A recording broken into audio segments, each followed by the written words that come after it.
So, hi everyone, I'm Alex. I'm Michaela, and this is Archibald von Fusik II, and we are the Chernobyl family and a Scene World podcast. So, let's do it.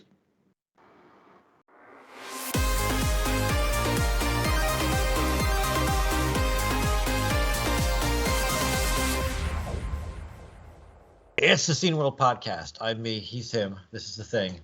We're back. Exactly. In the new year. First time with AJ in the new year. Exactly. Yes, indeed.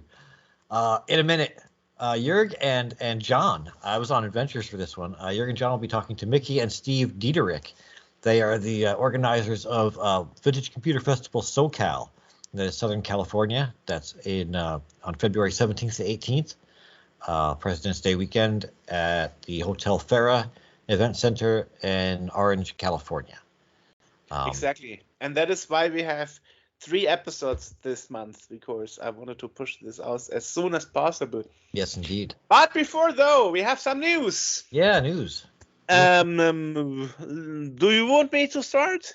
If you want to start, that's right, up to you. Right. I got some news from our friend Billy Mitchell. Oh, Lord. Yes, he lost his lawsuit. Really? In a way that they didn't proceed with the lawsuit, but found an agreement outside of court. They settled. Okay. They settled, exactly. And the settlement looks like this. They made a historical database entry on the homepage where Billy Mitchell is still listed. Okay. Billy Mitchell claimed on his Twitter/X account that the scores has been reinstated. Elon Musk's community comments added a remark saying that's not true. He is still not listed in the new factual high score table, but as I said, in the historical one. And then in panic, Billy Mitchell privated his account. Oh, okay. Right. Well, that's problematic. Yeah. Huh. Well. Okay, well. Never surrender, always have a plan. Plan didn't work out so well. Yeah. So that's not great for Billy. Right. Yeah. And here's the thing. Yeah. Why Twin Galaxies agreed to a settlement outside of court, and because Billy Mitchell was able to get a professor that is expert in arcades and stuff. Okay. A lawyer, you mean? Tech stuff. Or yeah. Okay. No. Okay. Yeah, I understand what you mean. Yeah, I hear you. And now I'm trying to find his name. Of course.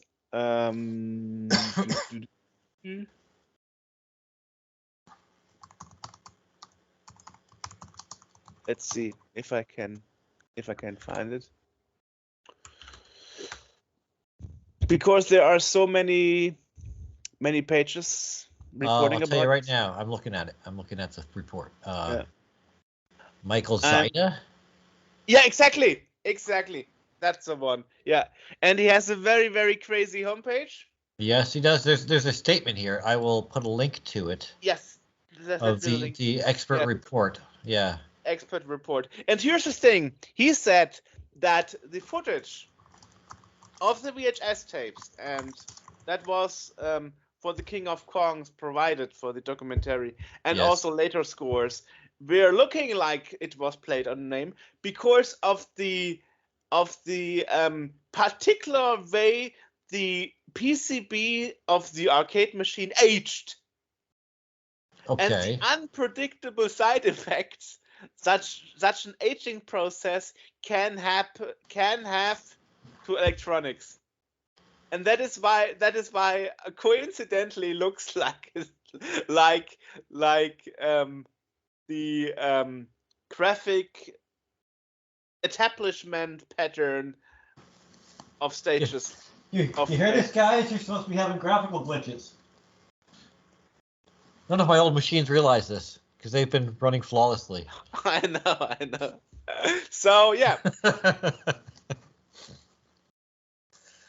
Yeah. So he actually found somebody who put his career and his reputation on the line for Billy Mitchell.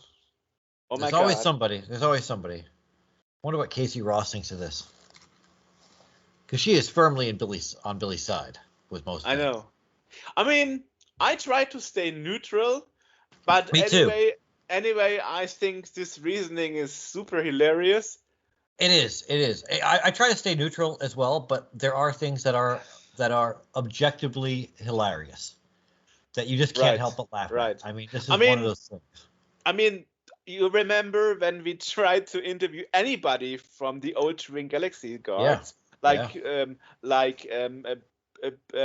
Richie Knuckles and so on, and nobody would talk to us for years. Yeah. Because everybody knew something fishy is going on, and nobody wanted to talk about it.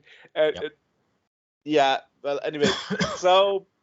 And I mean, we've been talking about for years how there should be something other than Twin Galaxies around to be the arbiter of this, because there's so much. I mean, okay, forget the whole ego thing with Billy, forget everything else. I mean, to have one organization, there's politics involved always with this stuff. And to have one organization be the absolute arbiter of who is the high score, when you can easily have that taken away if you just if you have a falling out with the guy that's running the place. That's there's so much about Twin Galaxies that I don't like to begin with, and there's stuff about Billy that I'm not particularly fond of. But yeah, the problem with the new Twin Galaxies is Chase Hall is denying any comment, interviews. Yes. So there's always only one side of the story. Right. We never get the second side. Correct. And and actually I was making interview appointments and he called them off. No, my staff's not doing any interviews. All right. What are you gonna do? So hopefully, perhaps in 10, 20 years, when things cool down, some people are dead, then we can talk about it calmly. But hey, I mean, I can't complain. I mean, we had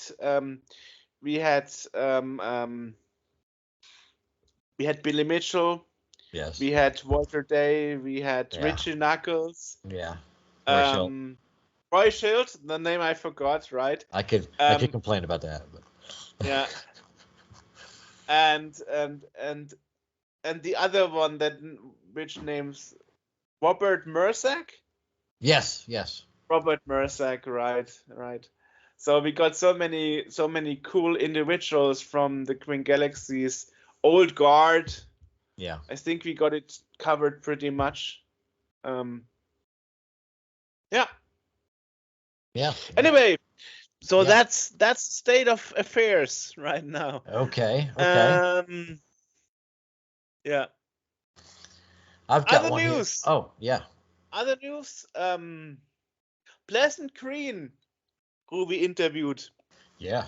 Back then, he made a new project with helps of his Nigerian friends, and that is a course for smartphone safety for Gen Z, for younger people, actually, to how to not fall into scams and how to make your smartphone. Is that a problem that young people have these days, falling into scams? I feel like young people would be the first to be like, yeah, it's a scam, because they grew up with it. Yeah, the thing is, no, sorry. And the thing is, I was actually seeing reports about that, and they say it's actually two generations. Our parents' generation, right? Right, yeah. And Generation Z, because lot of under 20-something so like born in 2022, 2023, are very naive. Wait, born in 2022. They'd be 2 years old. Sorry, 2002. Okay, right, okay. 2002, right, 2002. And so they so they right. Yeah. 20 It's also 20 years old. it's 20-year-old.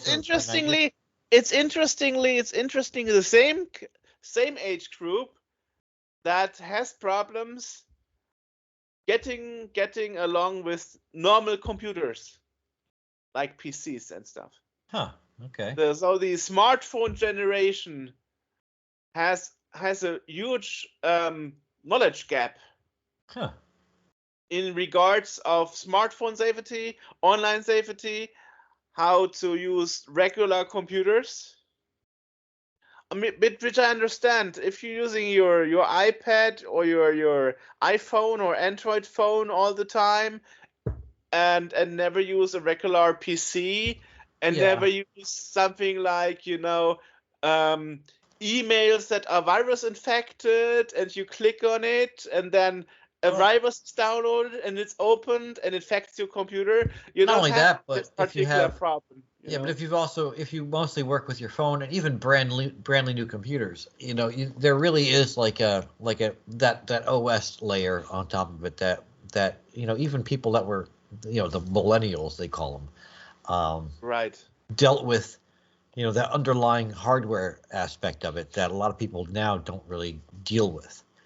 So it's kind of like, you turn it on and it starts, and that's the entirety of how the machine works. They're not concerned with anything else. It's like it turns on, it works. That's all I need to worry about. Right. And yeah, I guess that would cause some issues as far as using a regular old computer. Right. Yeah. So anyway, Ben made with his friends this course, and with the promo code Nigeria, you can actually get 50% off. So it's called smartphonesafetypro.com. Okay. Yeah. And we will link to a video where he explains the project, and it's actually helping. It's actually helping one of his friends for getting a kidney transplant. Oh, okay. And another Nigerian friend will get paid his dental surgery bills by that. So this project actually has a good use. Awesome. So I mean we had the interview with Ben before, and his initiative is always like, do something better than scamming people to earn a living. Yeah. It's somehow extreme that somebody from USA has to teach people from countries like Nigeria, India, and so on, how to make a living in an honest way by being creative. I mean, his past projects, we talked about it in the interview, are books. Yeah. That people photograph themselves.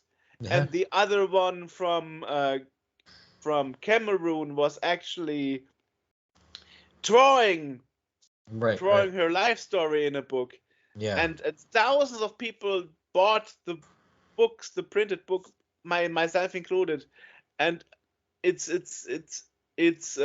somehow interesting that those governments don't have socializing programs to educate people themselves. I mean, there really has to be somebody over the internet from USA to teach people how to edit videos and stuff, so that they can make their own project.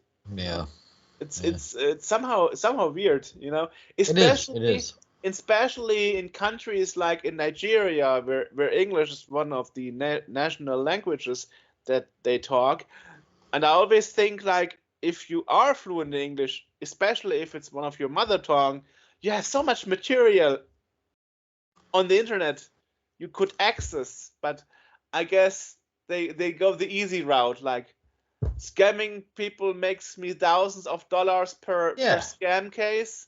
For everybody who falls for it, why should I do any serious work? Right. I work hard for a smaller return when you can scam someone for a lot. Right. Yeah. So it's quite interesting. Anyway, I wanted to mention it because it's a great project. I mean, I'm probably not the target audience, but still a nice thing. So what have you got?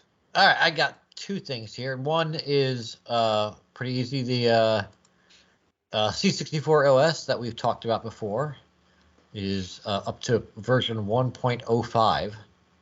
Nice. There's some tutorials on how to update from the previous versions, 104 and 103. I don't know when that actually came out, but I think it was fairly recently. And the other thing I got is the REDIP CIA FPGA replacement board. So this is this is done by Dag Lem from the Vice team. From the Vice team. Nice. Yes. There is a GitHub page about it, and this is a drop-in FPGA CIA replacement that emulates either the 6526 or the 8520.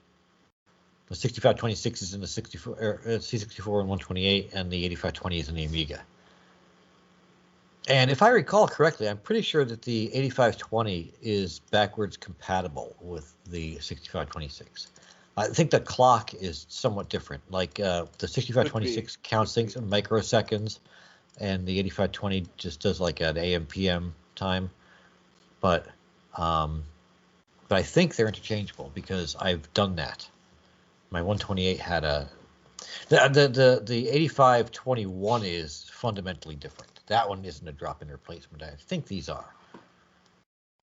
But yeah, so that will help replace the failing CIA chips, which to date there hasn't really been a replacement for them. Right, that's true. Awesome. And they're in everything. I mean, the CIAs they're in disk drives, they're in the computers, they're in everything. Right. Again, the Amiga's got two of them. The 1571's got one. The 128's got a couple. The 64 I think has one or two.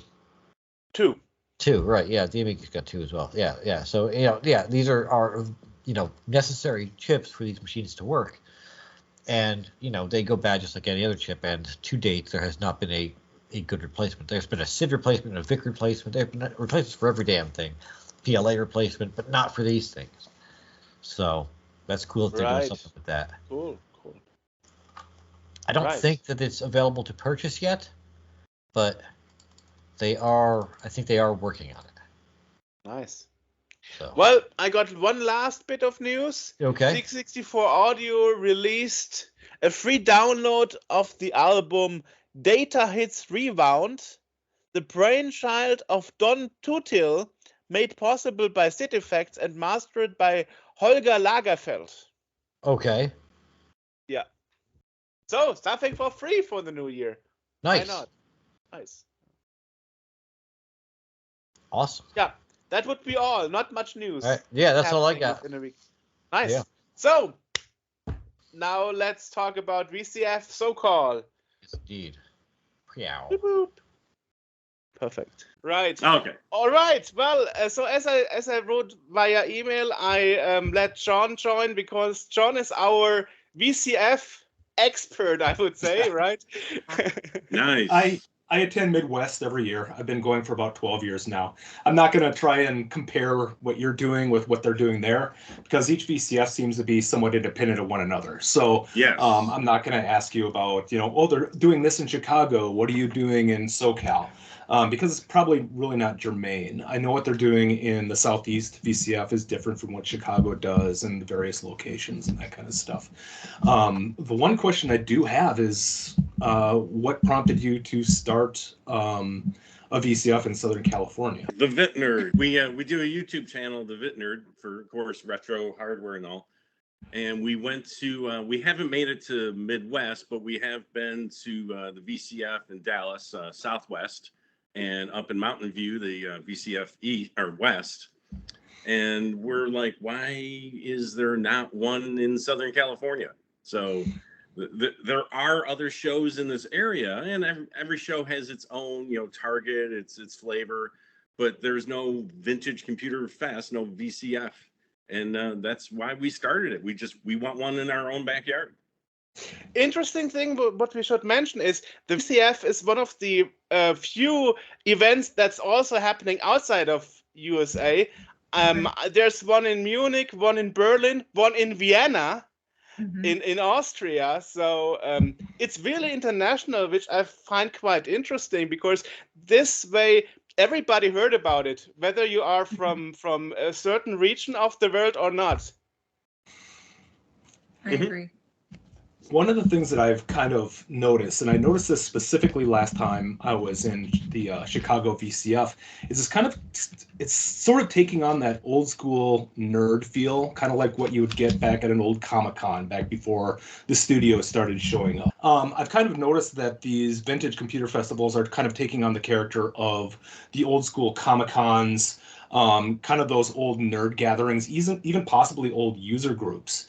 One of the things that really stood out to me this year in Chicago particularly is the number of younger people showing up to these events. Usually when we think of old computers, you think of people like my age. I'm 53, kind of holding on to the old 8-bits and 16-bits that we used to love back in the day. And even in the early days of VCF, and back in Chicago it was called ECCC, which was Commodore centric. It was a lot of old heads out there, just kind of swapping and that kind of stuff. What are you expecting to see in your venue? Do you have any idea who's going to be showing up, that kind of thing? Yeah, we're kind of basing, we're using a baseline of what we saw at Southwest, which reinstated after a 10-year hiatus, and then also up in West, where it is the majority is going to be folks that are eligible for AARP. So all of us here, and I was surprised at the younger generational interest in it, which is fantastic. I'm hoping that it might be probably like a 90-10% split.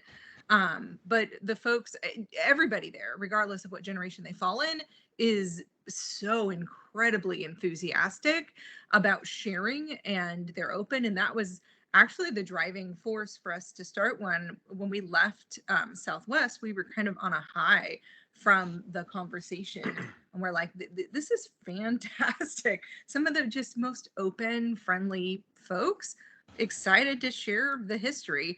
And then I also want to know that that's the mission of VC Federation, the overarching entity, is to keep this memory carrying on and engage the younger folks. So mission accomplished on their part. Just one question, though, because I'm not so sure about that.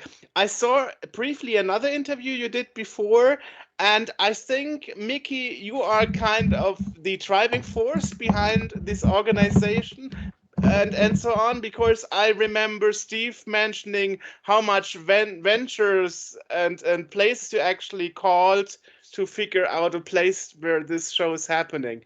So who has which role, just for interest?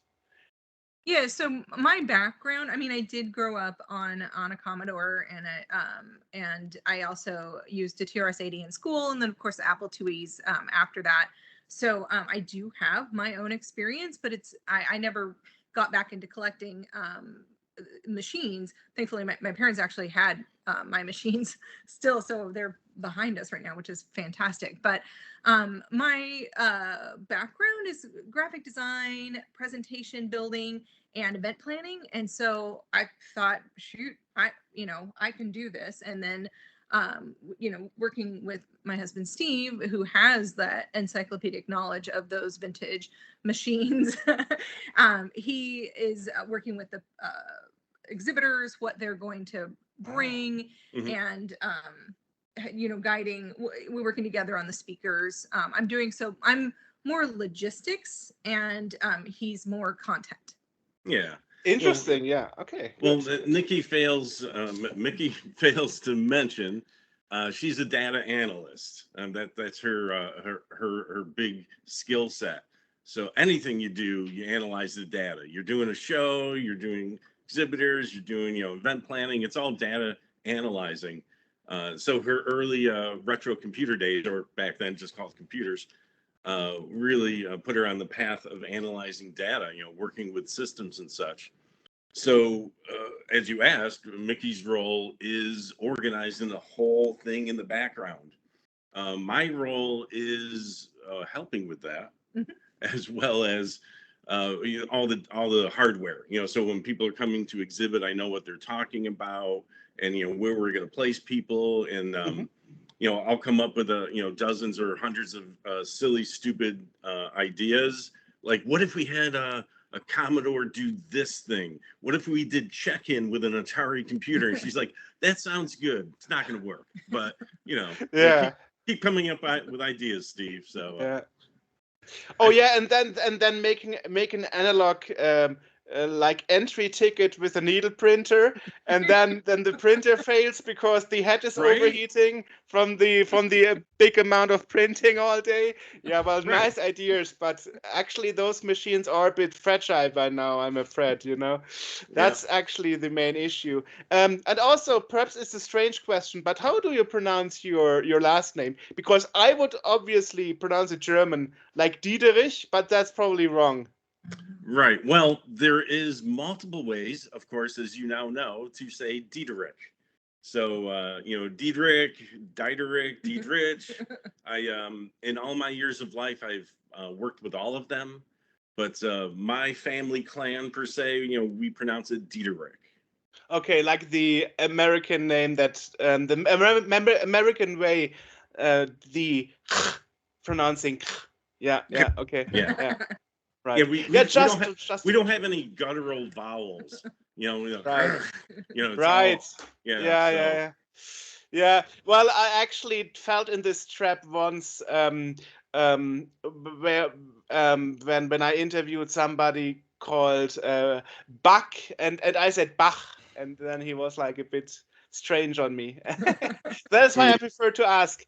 All right. Well, so it's actually interesting because you contacted me over the contact form of our homepage. So you were aware that we kind of try to cover the American and the European field, kind of. So you did your research, who to contact first. Yeah, I did a lot of trolling on the internet. Oh, really? Okay. Yeah. I just combed through and looked like who would want to know about this event, and when can we partner with folks. So we did local and international. Since you have an online presence, that works fantastic. And then I also focused on local shops in the Orange County area. Some barcades, some little electronic shops, that sort of thing. Yeah, after this interview, we have one with Golf Digest. So No, we don't.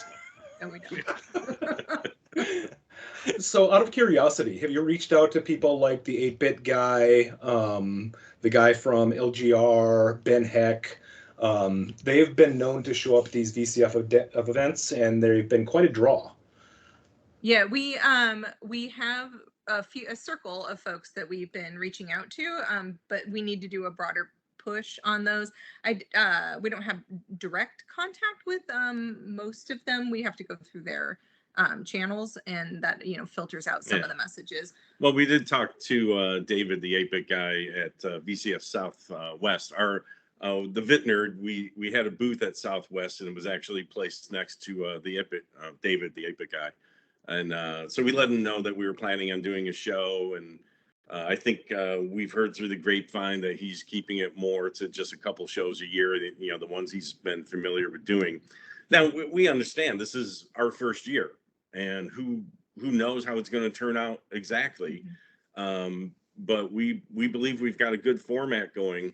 one of the things we feel we're doing different with ours is Micki did pick a venue that is a hotel with an event center, lots of parking, separate entrance for the event center.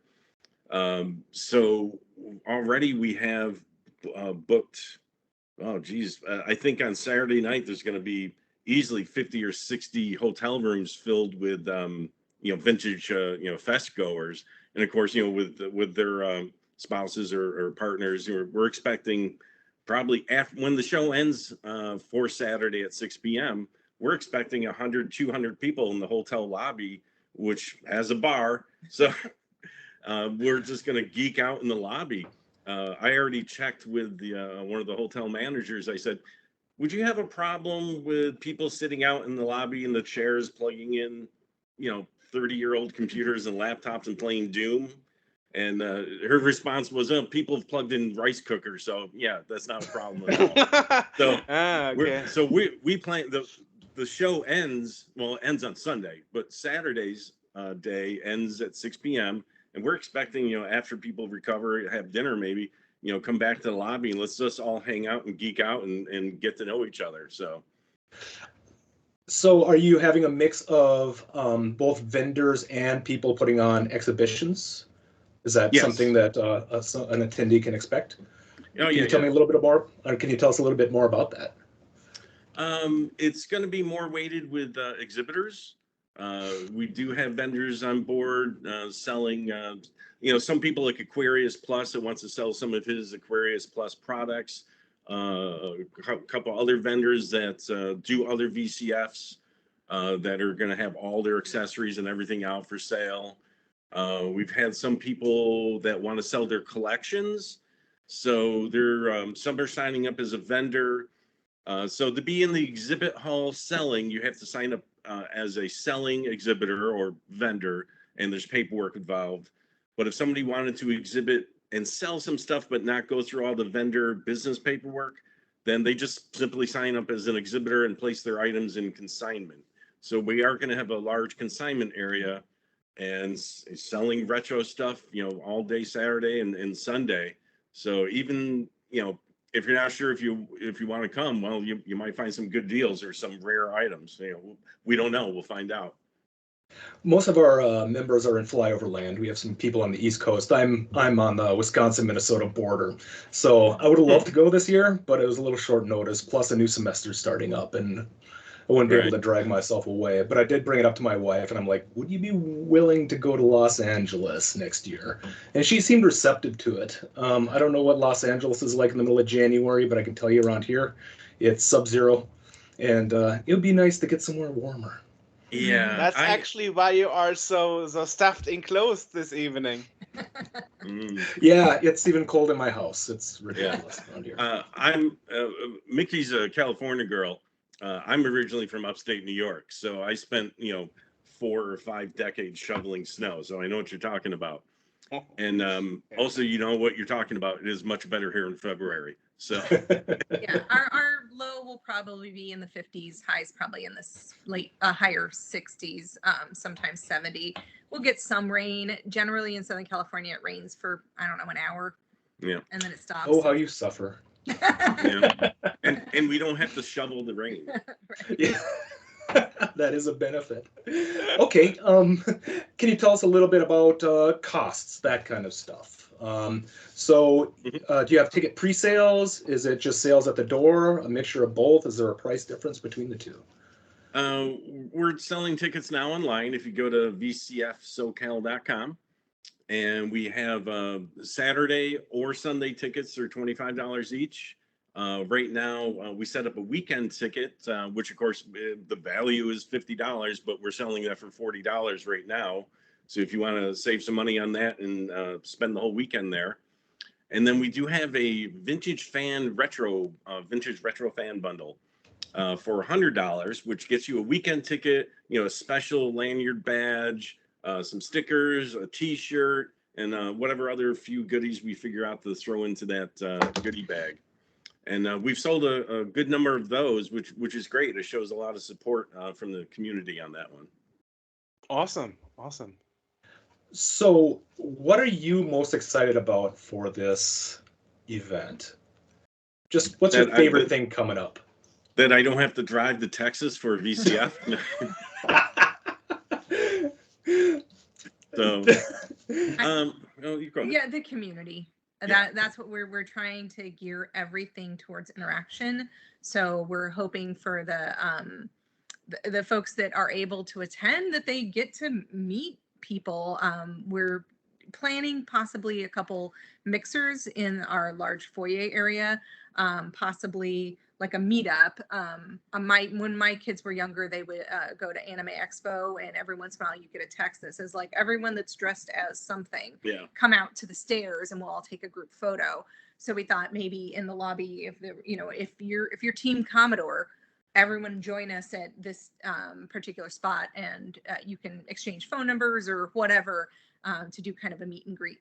And what I would like to know, are you also inviting former Commodore employees like Dave Haney and Bill Hurt are very true classics? I'm not. Or the Tramuel sons, who always have some crazy stories of the early '80s. Yep. Bill Hurd said he's on board. He's coming down. Wonderful. Mark Rifkin is a former Commodore employee. He's going to have an exhibit as well, and he's attending or exhibiting. We've reached out to Leonard Trammell. We haven't heard back from him yet. But we actually got to know him up at West, so it was nice. We have a friendly rapport with him. Mm-hmm. The one thing I wanted to mention is Micki mentioned text messages. That is a method that we're going to use at our VCF that we haven't seen in other places. Instead of using a PA system, a bullhorn or something, and people can't hear those anyways, we're setting up a system for text messaging, and people can put their sign up for that if they want it. Yeah, opt in. And we're going to send text messages through the show if there's a special event, if there's something to watch out for, just to give announcements during the show. And that plays in with what Micki said. If we do a special, if somebody's like, can we all gather in the whatever, everybody who's a Commodore employee or this or that, and we'll send out a text message. So we think it's a good way to communicate with, hopefully the hundreds and hundreds of people that will be there. And I just want to tease that we do have something fun up our sleeve for Bill and folks. We're hoping to do some sort of kind of rivalry game show event. So we're fleshing that out still, but it should be exciting. And are you planning on having Bill give a presentation or a speech or lecture or something along those lines? Or any of your guests, are you thinking that they're going to maybe talk about their background, their knowledge, some inside baseball kind of stuff?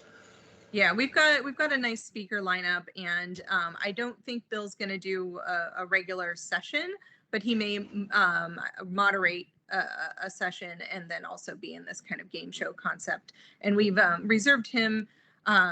We really want him to just have a good time. He works so hard for the VCFs across the U.S. So we're hoping to give him a little bit of a break on that. That's actually good, because he is always making those quiet presentations like the bugs in the original Commodore 64, and then it's like it's all recorded on the internet. So the question is how many more versions of the same presentation you need, which is actually leading me to my next question. Are you recording this thing? Are you preserving? Are you planning to preserve actually those lectures and presentations? Yes. Yeah, we have we will be recording them. We would love to live stream, but we don't know this building yet. We need to run one show to really get an understanding of how feasible it would be bandwidth wise to do a live stream, but for sure we're recording them. One thing I'd like to go back to a few minutes ago, I really wanted to mention, you talked about, people meeting each other and such. And I did say this in another interview we did the other day. This is not a trade show. I've been to plenty of computer trade. I've been to CeBIT up in Hanover 3-4 times, and it's great. You see some cool stuff. Maybe you talk to some reps about something, but it's all business. This show, the people exhibiting are lovers of what they're exhibiting. They're not employees of this stuff that they're just there for the weekend. You know, they pulled the short straw or something. They want to be there and they want to talk. Yeah, and they want to have conversations. So just like when we went to a few VCFs, you can walk up to the table and you'll ask, like, what exactly is that thing? And they'll tell you the whole backstory and where they got it, and if they built it themselves, and what it's doing, and what tweaks they haven't done yet that they wish they could do. And then you can interject like, oh yeah, I thought about such and such. And then you're in a conversation with a complete stranger, but all about the love of retro. So anybody who would, we still have room for exhibitors. So anybody who just has stuff at home, they just love that game or this accessory they built yesterday or 20 years ago, come exhibit and you'll just have tons of conversations. Yeah, it kind of reminds me of the old school user groups I used to go to back in the 80s, Right. where you wouldn't know a single soul, but if you start talking about computers, everyone will light up and we'll just start talking, and the enthusiasm was there. And that's one of the things that I've kind of missed over the years. And I kind of capture that from those VCF events where people are just there to learn, have fun, remember the things that they might have forgotten back in the day. And so, yeah, I really like these kind of events, and I'm really excited that another one's coming up in Southern California. So then I know who is doing the report for the magazine next year. You, I'll Jon, go. right? Yeah, you're paying for the airfare, right? No, I'm just joking. I'm sure it won't take much for me to twist my wife's arm to go out to Southern California in the middle of February. I have a little like travel cheat sheet as well, so I can send that along that just talks about all of the fun things to do in Southern California. Yeah, this venue is what, 3 miles from Disney? 3 miles from Disneyland. So Disneyland. Okay. Wow. Yeah. I wonder, how does it even work to make a VCF? Is it like a brand and you sign up to be allowed to use the brand name, or how it's actually working? The process we went through is, we started talking to some of the people who were doing the VCFs we went to, and they're like, talk to Jeffrey Brace, talk to Eric. And so we started those conversations with the VC Fed, and we ended up having a meeting with them, with their board, and talked about, what we wanted to do here. And they gave us the blessing to use the VCF moniker, which is great because if we just started a retro show ourselves, we'd have a decent turnout and we'd have fun. But putting the VCF moniker on it really gets it some attention, that people know what the focus of the show is. They know what it's going to be like already. Can I pause for 1 second? We've got a lawnmower. I'm going to go. No problem. Sure. No problem. Well, can I bounce a question off you then? What is the the user group scene around Southern California? Do you still have active user groups for vintage computers? Absolutely.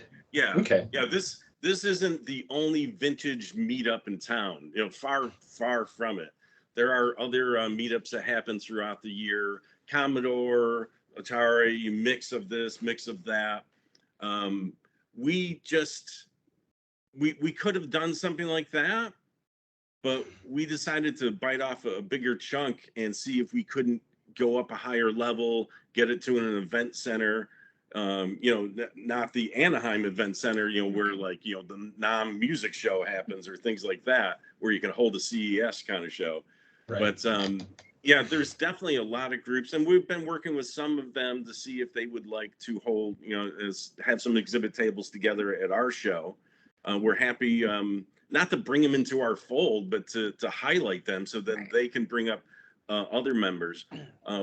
One thing about Southern California, and anybody here who lives here would tell you, we don't measure how long it takes to get somewhere by miles. It's all by time, because 1 mile could take you an hour. So for real, you get in the wrong neighborhood on the wrong road at the wrong time of day, and it's dead stop. So it's a large metropolitan area, and so there are shows, like up in Pasadena or north of LA or San Diego area. So there are plenty of shows. We've just decided to go ahead and try to make a larger one with a bigger focus and bring in people from the out of the area and just get more conversation going. Yeah, I want to know, the Orange County is about an hour south of LA and about an hour and a half north of San Diego. But we're also a quick 3.5, 4 hour trip to Las Vegas. So that's another thing on the list of I always find it funny how Americans say quick trip of 3 or 4 hours. Yeah, my understanding is if you drove east to west across Germany, it's like 2.5 hours. No, of course not. No, of course not. No, we are not that small. No. Okay. Okay. I thought I'm remembering wrong, but yeah. Well, just to give you a little bit of context, Joerg, from the distance between where I live to Los Angeles is about the distance between where you live and Damascus, Syria. Oh, so it's a distance. All right. Yeah, well, I can tell you from experience that if you left the Pacific Ocean in San Diego and you rode a motorcycle per se due east to the Atlantic Ocean in Florida, you could do it in 42 hours and 2,400 miles. Wow. Sounds about right. I've driven into Yes. San Francisco a few times, and Yeah. I think that was a 26-hour drive. Yeah. So So I've done that route about 8 or 9 times on a motorcycle, back and forth from coast to coast. So Wow. For fun. yeah, for fun. hey, Joerg, why don't you come stateside next February? We'll all go out to Los Angeles. We will see. We will see how it goes. Well, I mean, I've been to the US in 2009, visiting our staff member AJ in New Jersey, and I remember that he always mentioned to quickly drive somewhere, and after an hour we were still not arriving, and I was like, what do you define as quick exactly? So yeah, right. Yeah, but in context, because you asked my mother, for example, well, she will move soon, but they used to live in Bavaria, and I'm living more in Mannheim, which is in Frankfurt, which is like where the international airport of Germany is, and that alone is 6 hours, 8 hours by car, depending on how good the traffic is. So you can spend your 12 hours or more in Germany from one side to another. Yeah. Yeah. I've taken the Bahn, the train many times. Oh, the German train system is really horrible. Yeah. Oh, well, we have no train. Well, we have Amtrak, which is not. Amtrak is like 8% of what the German train system is. So yeah, but still our German train system is famous for always being delayed, or trains simply don't drive. Yeah.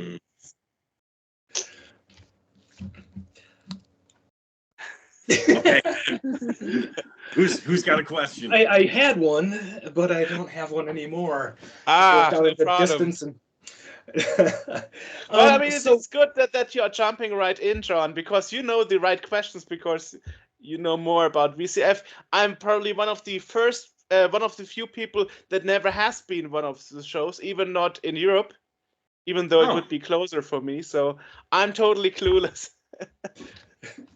I think your channel has come up on my recommends a few times. When you popped up on screen, you looked really familiar to me. I apologize for not doing my homework before this interview and knowing a little bit more about you before we started. I'm still getting to know myself as well. Yeah, it's a never-ending process as we age, isn't it? So, what is? I really hate to seem like I'm rephrasing an old question that Joerg asked, but Micki, you gave your background. Steve, you kind of dipped in a little bit. What were your childhood computing, I guess, memories? What is your background? Were you more hardware-based, software-based? Were you a software pirate? Were you a freaker? Were you just a general miscreant on the BBSs? Or well, tell us a little bit about I'll never admit to, war dialing or anything like that. But, I've heard those things have happened in the past. But my my early experience with computers was in high school with an HP 2000 mainframe that we had terminals in our school, and I would go to the guidance office on the Friday afternoon, and they would, since I was enough of a nerd geek, right? They're like, okay, you can take that data terminal home this weekend, and I'd have it on the dining room table, putting the handset on the coupler and dialing into the system and chatting, live chatting on a mainframe with other kids, around the Syracuse, upstate New York area. And then eventually I got myself an Atari 400. Unfortunately, this one is not my original, but I did suffer programming BASIC on the membrane keyboard. All right. And I remember asking my brother, who had an Atari 800. I'm like, where, something about the TV display. I'm like, well, the characters are on the screen, so I don't have to save those. He's like, no, that the TV doesn't hold anything. It just shows it. Like, you just start learning that stuff. Like, oh, there's video memory, or at least part of memory that's used to refresh the display. The display is refreshed, 30 plus times a second. It doesn't just sit there. Now, of course, now we have paper displays which can hold kind of memory like that, or a display like that. So that was my early days, was just learning 8 bits, a byte, the 6502 processor, coding in assembly on 6502. And then I learned, oh, when you go into the IBM for an 8086 or 286, it's not the same assembler code. So now you got to relearn another processor. And that began my life experience that everything changes with a new update, So that's why it's nice to go back to these old computers.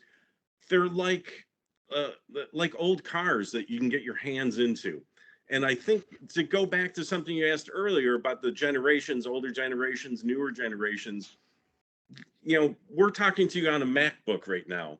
There's no teenager kid who's going to open up a MacBook and hack into, well, there definitely are, but it's a lot easier to go into the older machines that you can see the components and you can hook up wires.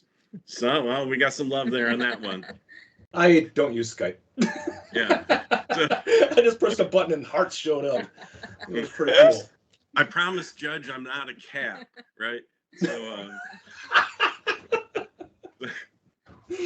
So, the newer generations, I think, are enjoying these machines because they can be modified much easier than breaking your $2,000 MacBook, Right. But I wonder, isn't a Raspberry Pi, for example, stepping into the same direction? I mean, you have the bare PCB, you can create your own, solder your own interfaces.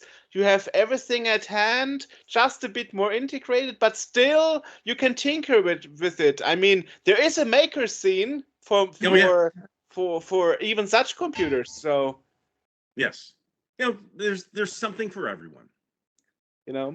Which is actually nice, because there was a time where there were no such computers where people actually could learn from the beginning. What is a controller, for example? How does a memory controller work, or something? Right. Various chipsets. I mean, you mentioned the 6502. Of course, you had the Z80, and then you started talking about the Intel processors, the 8086, that kind of stuff. Right. And the Z80 is actually still produced nowadays. So are they really? Yes. Z80s, really? Yeah. Xylon really. still making chips? Yeah.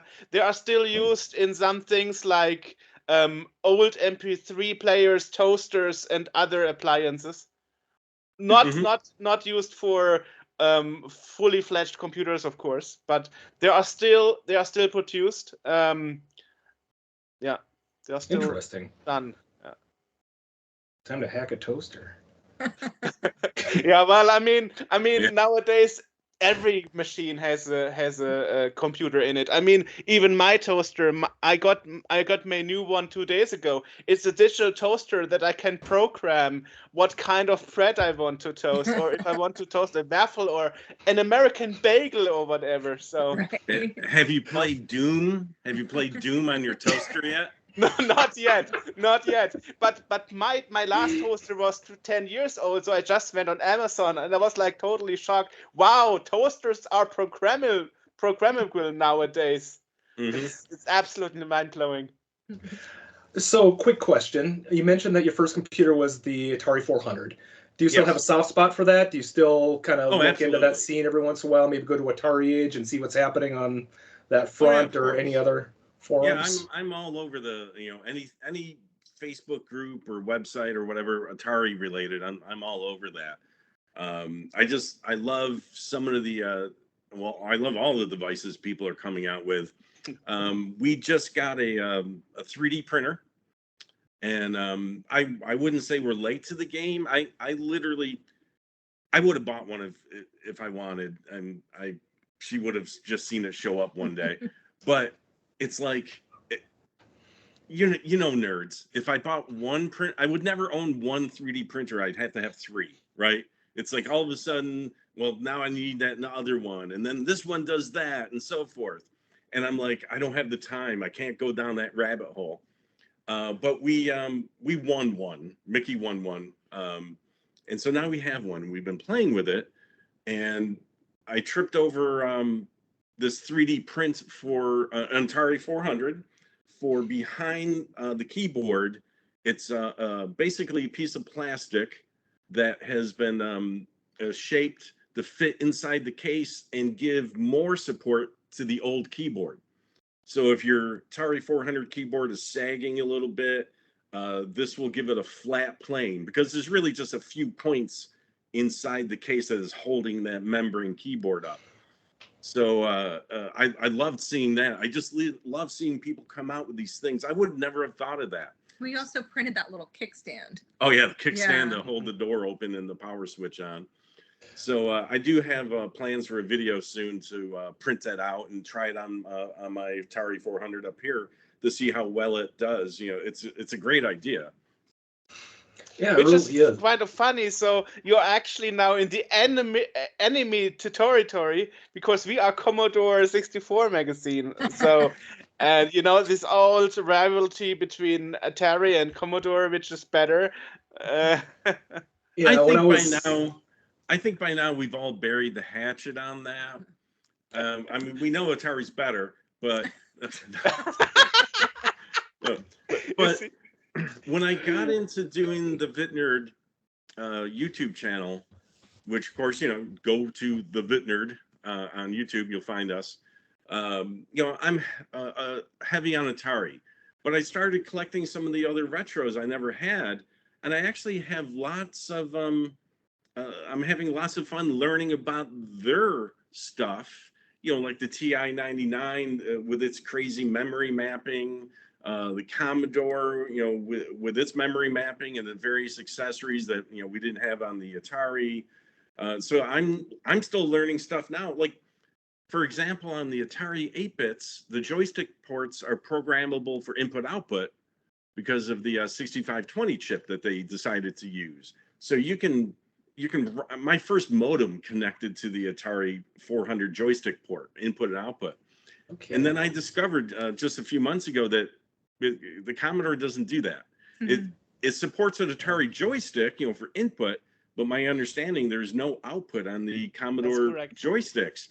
And my brain was, that's what I'm used to on the Atari. I just figured the Commodore had that as well. I had no clue you guys suffered on that. And So, actually, we didn't know we were suffering. and actually, what many people didn't know, and there were still some discussions about it until some magazine actually made an article about it. You actually can fry your Commodore 64 by connecting Mega Drive gamepads to it. So that's and actually a cousin of my mother actually gifted me one of those Commodore 64G models, the Pratt bin in white cream color, that actually had such a fault and so so one of the controller chips for the keyboard that is actually connected to the joystick ports actually fried. And I remember at this time my grandfather was still around, and it was one of those ICs that wasn't in a socket, and he was really pissed that he had to resolder all those legs manually and replace the That's the fun part. yeah, you know, yeah. So So yeah, you have to be careful what you connect to the joystick port, even though it's the same connector. Mm-hmm. Isn't always healthy. Yeah. So have you looked at the Atari 400 Mini yet? Is that something that is going to join your collection? They just released it. I've been watching videos. A lot of people from Europe is like, why? But the people from the United States are actually kind of enthusiastic about this Mini. Yeah, Since the Commodore got one, the Amiga got one. I pre-ordered one. You could pre-order on Amazon US, and I think there was a separate pre-order for Amazon UK. And then I saw some note in the groups where they weren't available anymore for pre-order, so maybe they filled out, filled up. In Germany, PlayOn is actually the distributor, because I know that because they actually sent us a press announcement, and I already sent out an inquiry for an interview for the podcast. Nice. That's also rolling. Yeah, well, I mean, the retro scene, at least here in Europe, always has this issue that people are very skeptical, because you mentioned the 400 Mini. That's actually Darren Mailburn who also concepted the DTV back then in 2004. And I remember we were the only podcast in 2006 wanting to interview him, because anybody else in the scene said the C64 Mini is vaporware and will never come out. Yeah. So he really made a long way from the DTV to the 400 Mini. I always never understood why especially the European retro scene is always so skeptical when a new piece of hardware is coming out. Mm-hmm. I've kind of noticed a difference between the two. Maybe my observation is completely off, but I noticed that in Europe you see a lot of software development. You see a lot of pushing the boundaries on what hardware can do. In stateside, I see a lot more hardware development, not just for the Commodore, but also for the Atari. I have a GS behind me. The GS, I have a CFFA in there, which emulates the hard drives that were available at the time, that kind of thing. And that kind of stuff is coming out from the United States. And of course, there are European distributors like, forgive me, I can't remember their name at the moment. Jens Schoenfeld would be one of the biggest ones in the individual computers. That's who I was thinking of. Yeah, I've ordered several things from them, but it seems like a lot of the development is coming from the States. Yeah. So speaking of the Atari, you asked about the Atari Mini. I'm torn on it. Like, I've got to get it, right? Because 400 was my first computer. But I did a social post recently, and don't hold me to this because I don't have an Atari Mini in my hand, but according to Atari's website, for the dimensions of the Atari Mini, it is, where am I? It's this big. This is the paper. That's a Post-it note? Yeah. Well, so, not quite. No. Okay. So it's about 6 by 6 inches. This isn't an actual Atari 400, actually the one up on my wall. So this is a real Atari 400 footprint. And this is my approximate understanding of the size of the Atari V400 Mini, as it's known. It's about 6 by 6. So again, don't hold me to that. Don't sue me over that. But from their dimensions posted there on their website, it's tiny.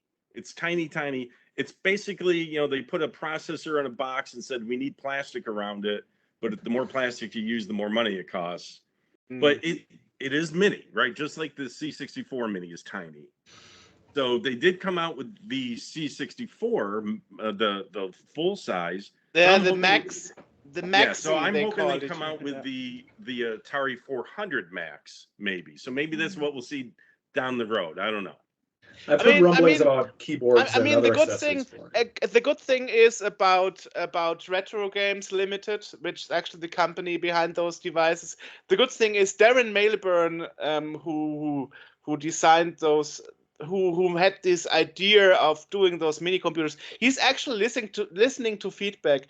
I remember when the Z64 Mini was released, the European version came first. And I remember Bill Murray, 8-bit guys, tried to connect it to his TV, and it didn't show a signal because his TV wasn't PAL compatible. And I remember it was released, and what they did is actually they put the games in the menu in the carousel to select your games, and they didn't properly start the game and save them. No, they started the game, let the music play, and then freeze it, and then using this memory freeze and put it in the joystick, and that was like, man, I mean, this is a nice device, but all your games are starting in the middle of the intro or the startup screen. Why is that? And I remember that I was very unhappy about that. And 1 year after I complained about it, I received an SMS from him saying, "Good news, we fixed this issue in a firmware update." So that's actually the good thing of those new machines. They are constantly improving the stuff. And plus, it'll get to a new generation. You know, there's a bunch of parents who will buy it for nostalgia. That's also a plus. And then the kids will see it, and they'll be like, "Yeah, that's really cool. There's a bigger one. Let's go on eBay and find one or something like that." Ooh, that's how the prices go up, guys. Yep. Buy now. I haven't been able to find a decent retro computer for a decent price for a long, long time. For a while, I was archiving old software, Amiga, Commodore, Atari, that kind of stuff. And I would be able to buy out collections for $200 or less. I haven't been able to find a collection for under $500 for years. So it's a hobby. It's not a job. I'm doing it of my, with my free time, and I just can't invest that kind of money in preserving stuff like that anymore. So, which is a shame. Man, maybe, I mean, they say that there's a wave, right? The initial reception of the computer, and then you have that nostalgia wave. So let's say when MAME was released back in the late 90s, you kind of had that nostalgia wave for Pac-Man and Donkey Kong and that kind of stuff, and that kind of eased out. And I think we might be seeing that nostalgia wave for originally 8-bit computers, and now we're starting to see it with 16-bit computers, and even things like PlayStations and PlayStation 2s are coming back into that nostalgia wave. So here's hoping that wave will last a little bit longer than the early arcade wave that happened about 15 years ago. Yeah. Because I love this stuff. I mean, I know Joerg collects minis. You sound like you're kind of on the fence with the mini, but you do own them. I don't buy them anymore. After I got the DTV for the Commodore back whenever they released that, what was that, 20 years ago? 2004 was the release, Yeah, so it was 20 years ago. After I got one of those, I just kind of fell out of love with it. I know that I could hack it, but since I was getting the American version of it, it wasn't as hackable as the European version. So all I had was a joystick with games built into it. And it was fun to play with my kids until they got bored of it and wanted to return to Minecraft, pretty much. So, yeah. So what are your, I mean, you kind of seem kind of on the fence with the minis. What are your thoughts of the new retro stuff coming out? Do you think that this is just part of that retro wave that I mentioned earlier, or do you think that this is something that's going to be here for a while? Well, the people with disposable income are primarily the ones buying the nostalgia items from their childhood, their early years, teenage, 20-somethings and so forth. So these minis, they're not new. Every generation has something that gets recreated, but it's all dependent on the technology. So nowadays, you've got a system on a chip that can emulate whatever you want, and you can have something that's the size of a postage stamp that is running games that took, a cabinet, 30, 40, 50 years ago. So as the as the technology changes and our products that we work with, our watches, our phones, and so forth change, I think you'll see that the old IP, right? Like for example, I did a video, a series of 6 videos mixing these Atari drinks that were on this Atari glass I tripped over. And terrible recipes. Yeah, go. It's just go watch them.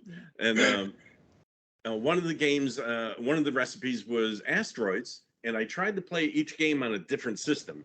So for Asteroids, I picked an iPad at the website of AARP, which in America is the Retired Persons Association, and they had licensed from Atari Asteroids in a web window, and I'm playing it on an iPad. So if you go check out that video, you'll see that. So you don't even need a mini or an original or a Raspberry Pi. You just need a web interface, which of course we all have that. So you'll see things start coming out in web interfaces over the years. You know, people will be playing Minecraft from a web page in 10 years, you know, as the technology, you know, exceeds what we can do now. We'll watch AI fight AI, you know. Right. And of course, the Internet Archive allows you to play old computer games there too. Most of the Apple II libraries up on there that you can just play from a browser window. So right. So one thing I have been doing is New Wave Toys makes replicated machines, 1/6 scale arcade machines, and I'm a preteen arcade rat. I grew up in an arcade that was in my neighborhood. And so I've been buying every one of those that come out. I've been really enjoying those. But you know, the other, you know, I'll get the Mini 400. You know, if they come out with a 800 Max or whatever, I'll get that as well because you know I love Atari. But you know, I'm not really into the the C64 Mini, or if they come out with the TI Mini or whatever. But I'm glad they're doing it. You know, there are people that want those, and that's good. I mean, you said you have a soft spot for the Atari, which is interesting because it has a membrane keyboard, just by the way. That's a really low floor joke. It is coffee spill proof. Yeah. I mean, to the defense of Commodore, they also made it with the Max machine that also had this membrane keyboard. So, ZX Spectrum and Atari wasn't alone with the membrane keyboard, you know. Right. But I have to admit, the Brad Bin Commodore 64, it always made me stiff hands by this horrible postage. How do you say postage? Posture of the hands, exactly. Yeah. I really enjoyed the C64C, the flat one, a lot better. So, of course, that's back in the days when we were all putting our computers on like dressers or you know, a TV tray, and we're like programming it like this in a terrible kitchen chair, and there was no ergonomics back then. Right. Yeah, especially the famous tank mouse is another thing. Oh my god. Yep. A tank mouse? Yeah, you don't know the Amiga mouse is actually the original mouse, actually nicknamed Tank Mouse because it's a rectangle like a tank. Huh. So that's why they call it Tank Mouse. So did you progress onto the ST then? I did. So the natural progression of, as you're stating, was from Atari 8-bit to the Atari ST. But more so for myself, as I mentioned, I'm a nerd. I've been a nerd since 12 or whatever, you know. And one of my early jobs was working at a product developer for Atari computer products. So I feature some of those on my channel. I haven't done a lot of them yet. I have plans, but I've done a lot of social posts with the things I've collected. So the company was QMI, Quantum Micro Systems Incorporated, and we made serial interfaces for the Atari 8-bit, and then the ST came along. We made clock cartridges and some modem interfaces and other things like that. So I was really, really exposed to a lot of the Atari stuff out there, the vendors. I'd go to Atari trade shows. So that was great. And then one day, I hate to say it, I had to grow up and bought a used IBM 386 machine. So that is one machine I'm glad I don't have anymore. My original used, new to me 386 beige. Really? box. I mean, retro PC is a thing. I mean, those 386 PCs, they are costing almost €1,000 or something. Yeah, If you yeah, have no on doubt. eBay and stuff, you know. But see, that's just the thing. You've got the generations. You've got the generations who worked with S100 bus systems. You've got the generations that worked with the Z80s, the 6502s. And then you got the generations that their first computer was a ATT or something, a compact that the parent brought home that they got through work, through some special program, and they had a 286 compact, and that was their first computer. Every generation, every 3 to 5 years as the technology moved, Right. That's what you got exposed to first. Right. For me, Yeah, well, I have to admit, I had this plan of building a retro PC some summer, but then I figured out nowadays emulation is so good. You can just use DOSBox, and you have a Windows 3.11 installation in it, and basically you don't need the old PC hardware anymore nowadays. Right. Well, if you need any, I've got plenty. This is a overdrive chip. You're welcome to it, Joerg. You can have it. I've got a pile of them right here. Well, first I need a motherboard to drive it too.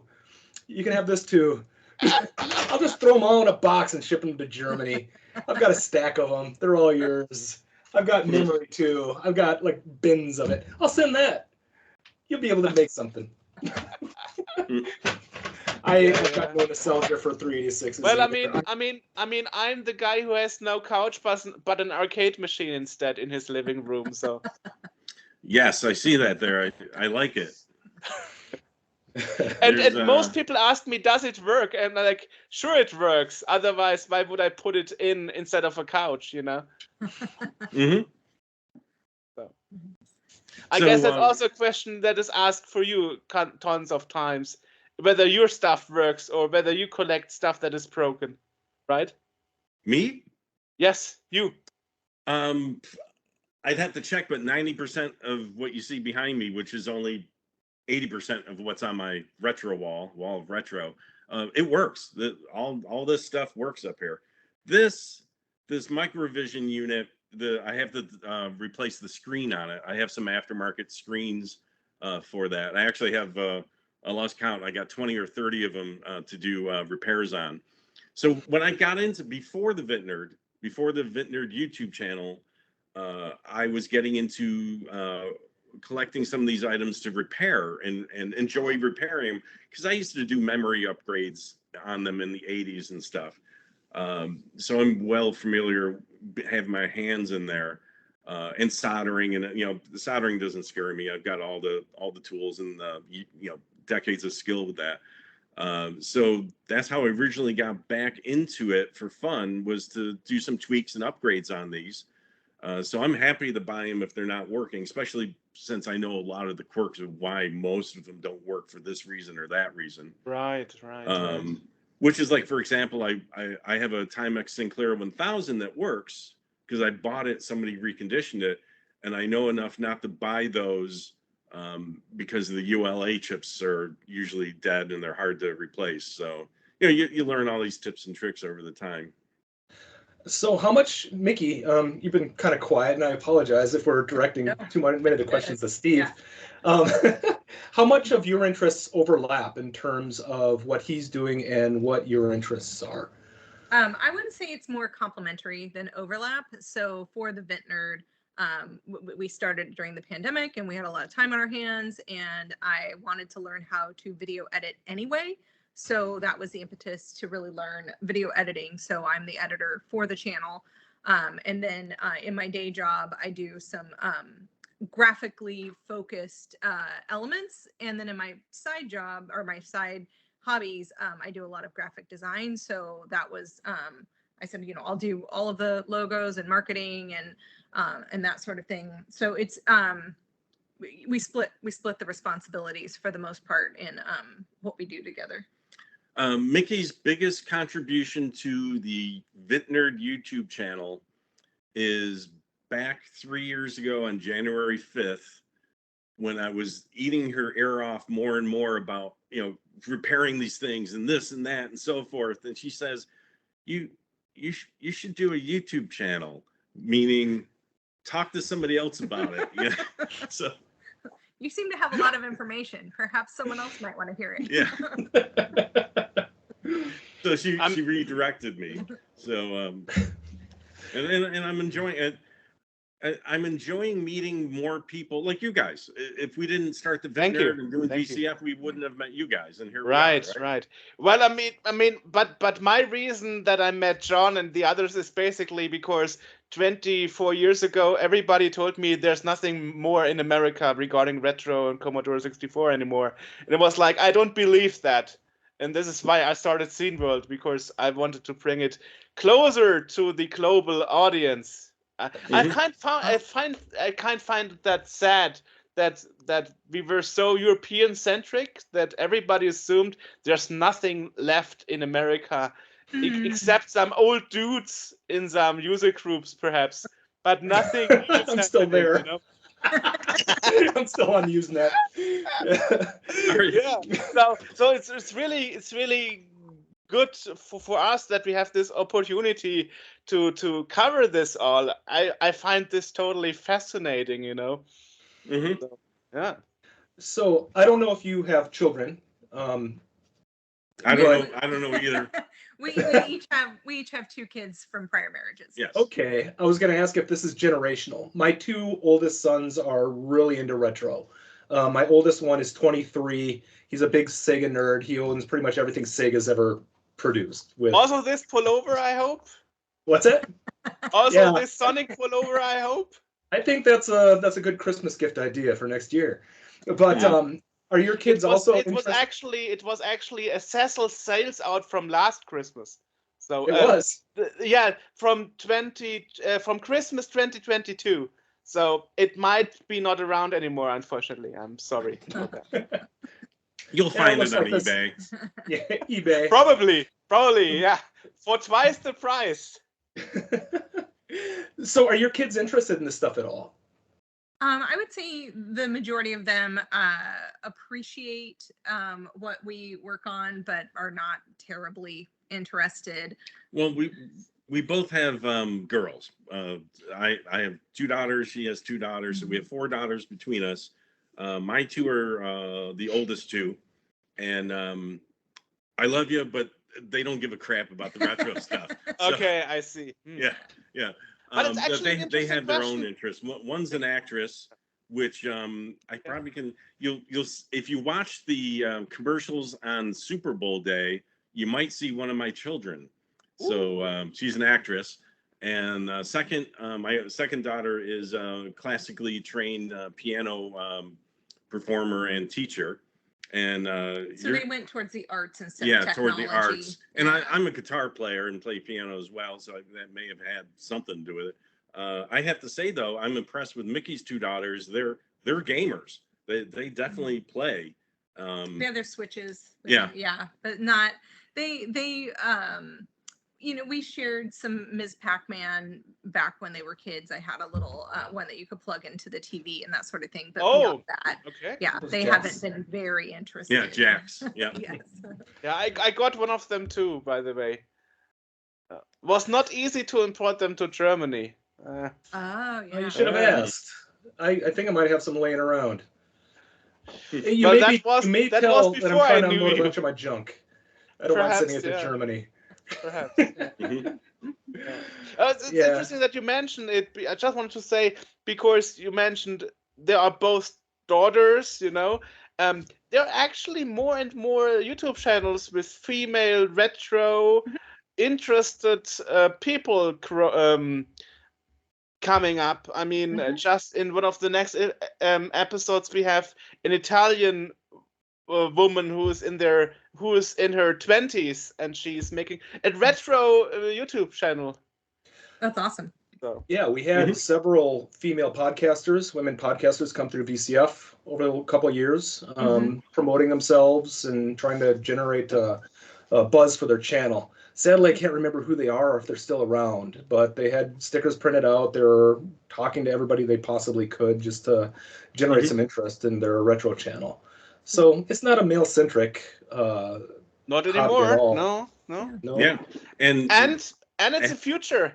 When the dinosaurs die out, somebody has to pick up this torch, you know? well, when the dinosaurs die out, just think of all the collections that will be on eBay. Right. Thankfully, I think my kids know that this stuff has value and won't end up in a dumpster or something. That's only going to happen with the Rifa caps. Yeah, I made a habit out of replacing those in my Apple series. I haven't done this one yet, but yeah.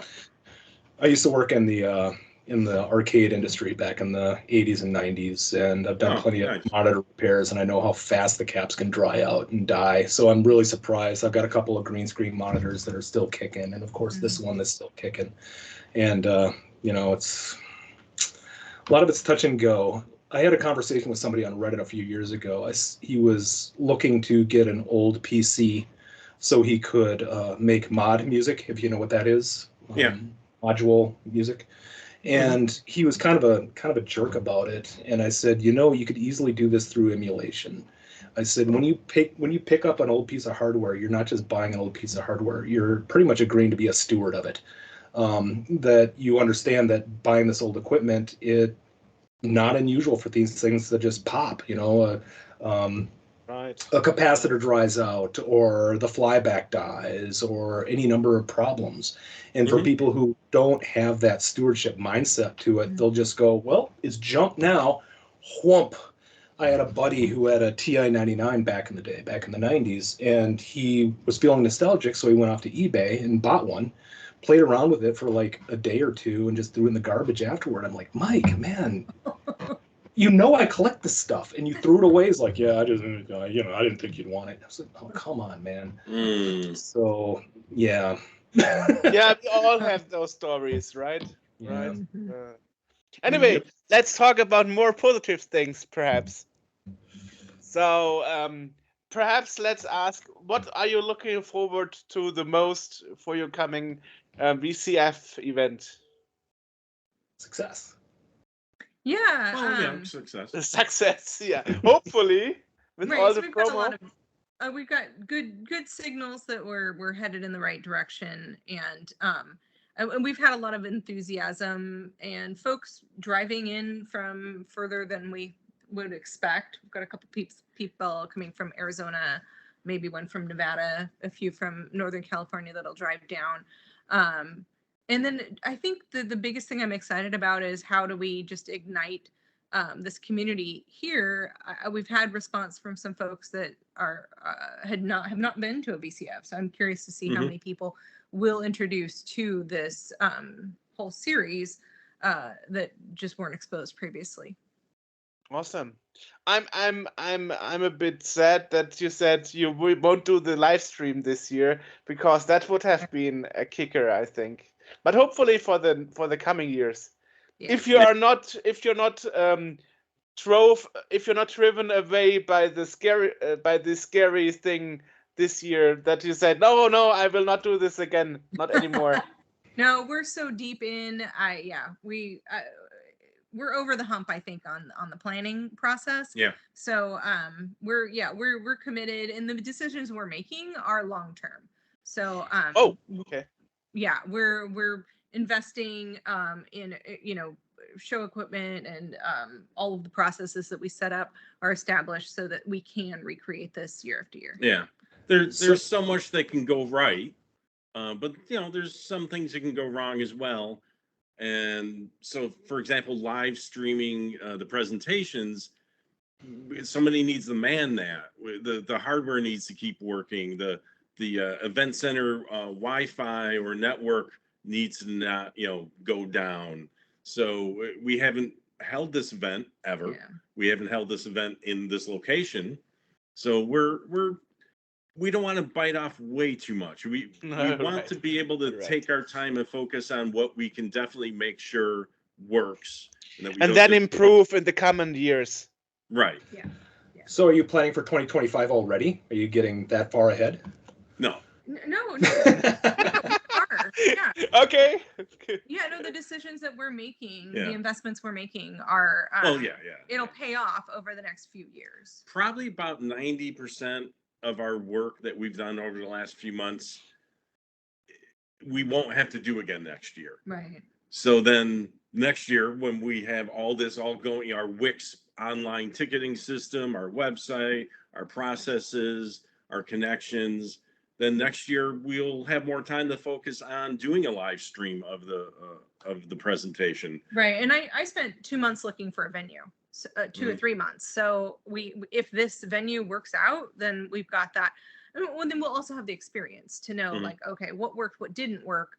Can we do it here again? And it'll be a lot quicker execution.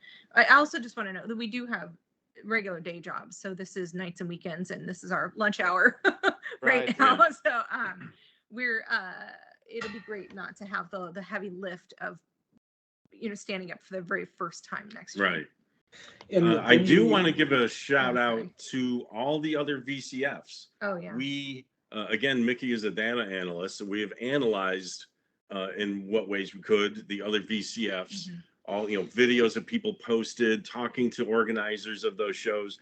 We're trying to do what we want to do with our VCF, but we're not creating the wheel from scratch here. Yeah, we're leveraging a lot of the processes that they established. So we have sponsors because VCF Southwest started having sponsors and the other VCFs hadn't.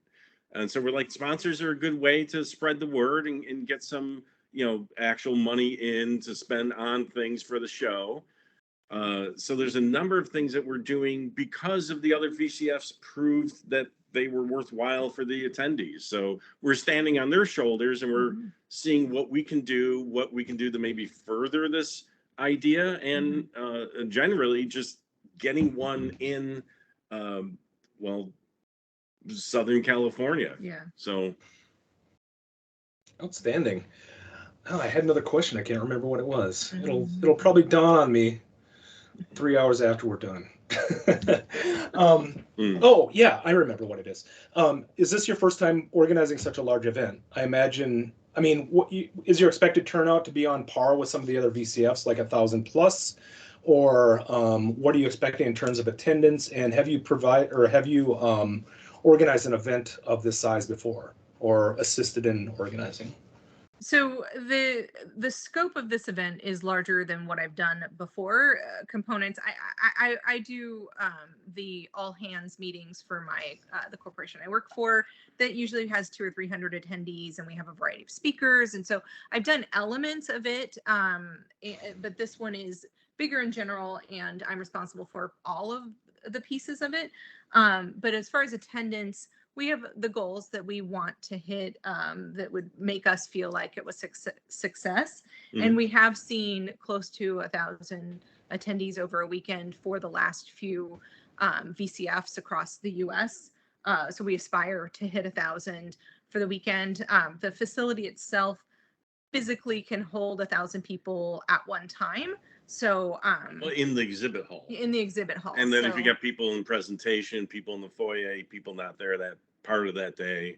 So we'll see what it ends up being. And then I have a press release written that I want to release this week that will hopefully get attention outside of those that are already on like the Facebook groups and have pre-signed up or are familiar with the VC Fed. So we're trying to reach out a little bit further, wider audience.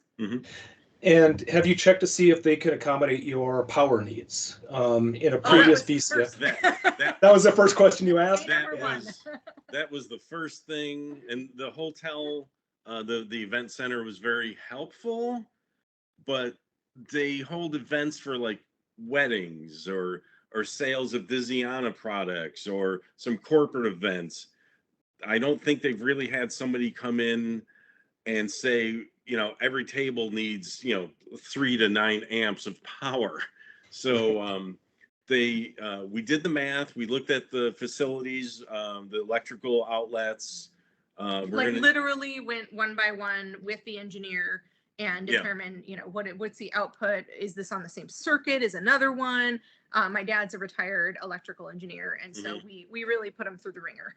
Yeah, so we're going to have a number of we call them spider units, breaking out to 240 volt multi-amp to 120 household volt. We're going to have those, and then of course spreading the wires along and so forth. And I think at some point we're like, can we back up a generator over here? Like if we need more. And so we've really spent a lot of time on that. So we do believe the power shouldn't be a problem, but it will be. Yeah, that's good to hear. We've asked the exhibitors, what do they guesstimate their power usage will be, and if somebody's running, some hard iron, some mainframe or something that needs a lot more draw, we'll get them closer to the outlet, to an area that's not so drained with other exhibitors. But we're sure every VCF we've seen, something's come up. We'll just try to mitigate those as we go along. And does the venue know what they're in for? Have they had any of these kind of conventions before? They have not, but we've been working really, really closely with them. The initial sales rep that I worked with was, she's our age and totally got that this is a huge nostalgia thing. And we told them, we were very open with them. Like Steve said, we're gonna have folks that are just gonna loiter in the lobby and want to plug in things. And she's she's like, the hotel's been redone. It used to be called Doubletree. Now it's still a Doubletree. It is, but it's a Doubletree property. But now it's called Hotel Farah, and that's new in the last 8 months, a year or two. Something like that. And all the rooms have been redone in the last year or so. The lobby's been redone. They have beautiful couches with AC outlets because everybody wants to plug in their laptop or their phones and stuff. And we're like, we're going to be using those. Just to note from what Micki said, you asked, does the hotel know what they're in for? Well, the hotel can handle the show. The hotel, again, the grand ballroom, we've contracted all the event space in that grand ballroom area, and it can handle 1,000 people in that room.